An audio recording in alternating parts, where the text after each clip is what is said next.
यवतमाळच्या वणी तालुक्यामध्ये मोठ्या प्रमाणात कोळशाच्या खाणी असल्याने कापूस पिकावर त्याचा विपरीत परिणाम झालाय। पांढरे सोने समजले जाणारे कापसाचे पीक कोळशाच्या धुळीमुळे काळवंडलाय। याचा परिणाम कापसाच्या किमतीवर होत असल्याने शेतकरी हवालदिल झाले। अमरावती जिल्ह्यात 82,233 हेक्टर क्षेत्रावर रब्बीची पेरणी करण्यात आली आहे। यावेळी शेतकऱ्यांचा सर्वाधिक कल हा हरभरा आणि गहू पिकाकडे असल्याचं दिसून येत आहे।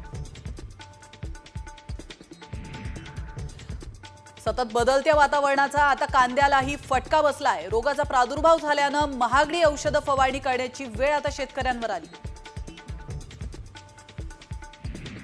जुन्नर तालुक्याला आता केळीचा तालुका अशी नवी ओळख मिळते आहे। तब्बल 500 शेतकऱ्यांनी द्राक्ष बागा तोडून ते केळीच्या लागवडीकडे वळलेत। जुन्नरच्या केळीला युरोपामध्ये मोठी मागणी हा निर्णय घेतल्याचं समजतंय।